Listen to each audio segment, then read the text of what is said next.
Et salut à tous, aujourd'hui CDLP vous accueille dans la vigne, celle de la Voie des Mêlées. Et ici, le patron, c'est Franck. Salut Franck. Salut. Et ensemble, on va évoquer les vendanges.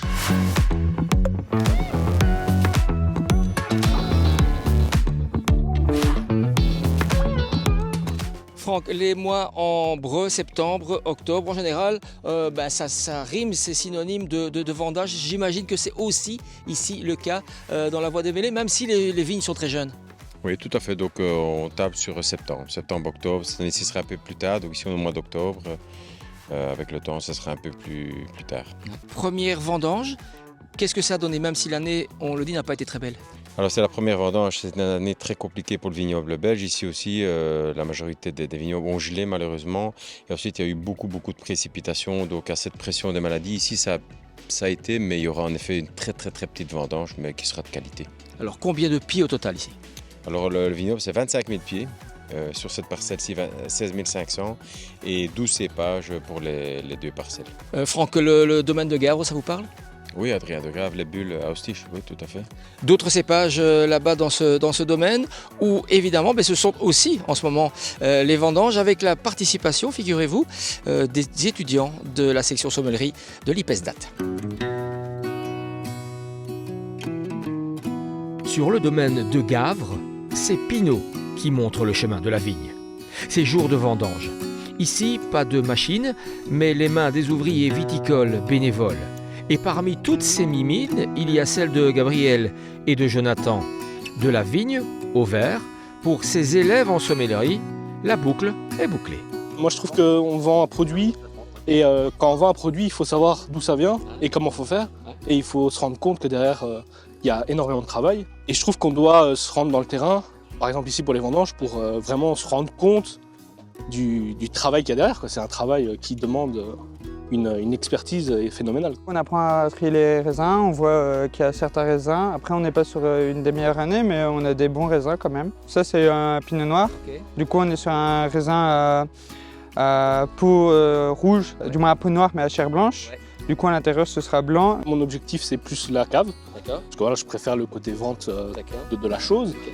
Mais oui, je trouve que tous les métiers autour du vin, c'est quelque chose tout aussi important l'un de l'autre. Parce que sans ça, on ne peut pas vendre de vin, logique. Et voilà, on a besoin de cavistes pour les particuliers. On a aussi besoin d'experts en vin pour justement expliquer l'histoire qu'il y a derrière les vignes pour le vendre en restaurant. Parce que s'il n'y a pas d'histoire derrière, c'est pas toujours un peu intéressant. Je pense qu'aujourd'hui, en fin de journée, ils verront le travail, le labeur donc, du vigneron, mais ça apporte tellement de plaisir aux gens. Je vois bien quand ils présentent une bouteille de vin, une bouteille d'effervescent ou même un plat, apporter du plaisir, du bonheur aux gens, ça n'a pas de prix. Lorsqu'il reprend l'exploitation familiale à Austich en 2018, Adrien de Gavre décide d'ajouter des vignes à la centaine d'hectares de culture traditionnelle de la ferme. Et ça marche. Même si 2024 n'a pas été une très belle année. C'est une année compliquée. On a d'abord eu le gel au mois d'avril. Oui, on a eu de l'humidité pendant la floraison qui a provoqué de la coulure. Donc c'est l'avortement des fleurs, donc moins de raisins déjà à la base. Et alors au mois de juillet, on a encore eu de la grêle en plus. Donc vraiment une année pas facile au niveau des conditions météo. La grêle nous a fait perdre 30% de rendement. Pendant que Gabriel et Jonathan poursuivent une récolte minutieuse, Adrien de son côté est concentré sur le pressoir et son futur nectar. Ensuite, direction l'ancienne grange de la ferme, devenue espace de fermentation et de stockage. Ce seront quelques 20 000 bouteilles de bulles qui sortiront ensuite de ces cuves éclatantes. J'ai 4 cépages en tout dans la parcelle, mais ici, aujourd'hui, on a commencé par le pinot noir et maintenant on vient d'attaquer les vendanges du chardonnay. Je fais que du vin effervescent, tout en méthode traditionnelle, donc pour faire du crément. Pour le moment, j'ai 2 produits différents, un blanc de blanc à base de chardonnay, pinot blanc et auxerrois, et alors un blanc de noir à base de 100% pinot noir. Quelle belle journée pour nos 2 sommeliers en herbe, sous un soleil radieux pour un travail dans les vignes qui implique donc vigilance, constance et proximité avec chaque cueilleur pour assurer rythme et excellence. Quelques tonnes de raisins plus tard, Pinot veille toujours au grain. Avant de se séparer, il nous a livré un petit secret. Ce sera un millésime de qualité.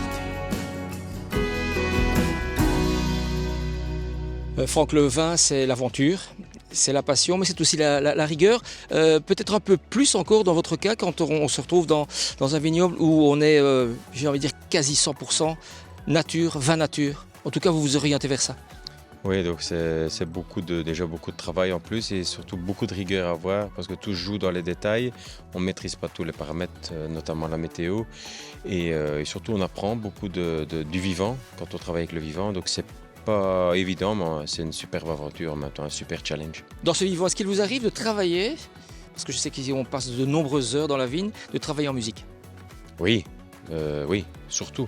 Quand on a un petit coup de moule, enfin personnellement, j'aime bien me finir un petit peu avec la techno là, quand les journées sont un peu longues ou sinon ça commence avec la musique calme au lever du soleil, oui, ça fait beaucoup de bien en effet. Oui.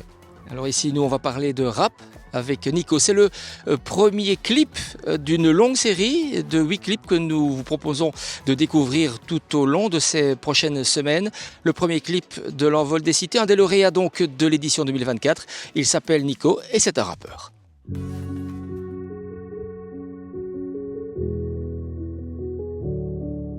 À la base, on s'imagine au sommet. On dort très peu, on rêve un peu, on rêve d'un destin doré. Baigner dans le business, ça serait ma life. Gros son presta dodo, ça serait ma life. Gérer dans la finesse, ça serait ma life. MO le canico, ça serait ma life. Faudrait le vouloir pour le pouvoir. Ces gens pensaient porter l'œil, Nico était mort dans l'œuf. J'entendais les bruits de couloir, pourtant je prenais pas le boulard. Mais c'est vrai que ma vie va changer, je mangerai toujours mes petits plats de pâtes, mais de caviar accompagné. Et c'est la life que je voulais coffrer de la maille. Le jour, le soir en concert, jouer, remplir les stades de foot. J'ai déjà tellement échoué, faudrait que je gagne le tout. C'est plus la peine de courir et aura pas de match retour. Tu sais quand on vient de loin, on rêve de gagner le monde. En vrai quand on part de rien, c'est d'être déterminé qui compte. Je brille 1000 feux comme le toucan, j'ai réussi mais pourtant quand on m'arrête pour une photo, je trouve toujours ça tellement troublant. Baigner dans le business, ça serait ma life. Gros son presta dodo, ça serait ma life. Gérer dans la finesse, ça serait ma life. MO le canico, ça serait ma life. Baigner dans le business, ça serait ma life. Gros son presta dodo, ça serait ma life. Gérer dans la finesse, ça serait ma life. MO le canico, ça serait ma life. La folie me guette, moi je rends signe de paix, j'avance seul dans la vie. Je fais la fête, parfois je me roule un pet au milieu de la nuit. Je pense à elle, faudrait que je pense à moi, que j'évite la cour d'assises. Sans sa mère, mon fils entend ma voix, les bras vides, je pense à lui.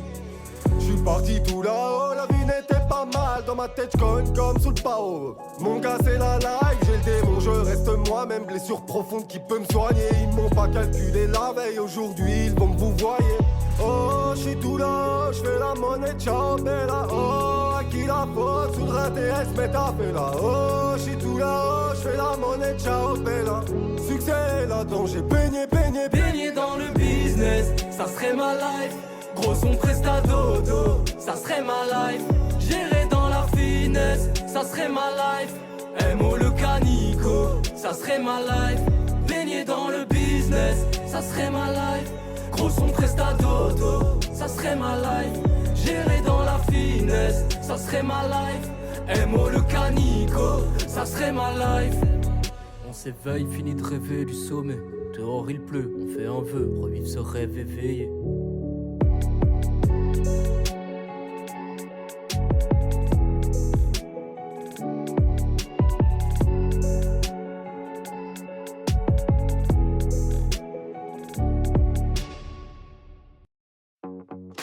Franck, alors avant de vous laisser à vos rangs, à vos raisins, quelle perspective pour 2025, en espérant évidemment que ce soit une année un peu plus clémente que cette année-ci? La perspective, ce sera que la météo soit un peu plus de la partie et là, normalement, on va avoir vraiment, si tout se passe bien, une très belle récolte parce que la vigne, quand c'est comme ça, elle a besoin de produire, de se rééquilibrer et comme elle n'a pas pu produire ce qu'elle veut pour aller s'exporter ailleurs, si normalement elle va pouvoir donner un maximum, donc un grand millésime. Merci Franck pour ce plaisir partagé avec vous et avec vous aussi, on l'espère. Nous, on se retrouve évidemment la semaine prochaine, même chaîne, même heure et aussi sur les réseaux sociaux toute la semaine. À très bientôt.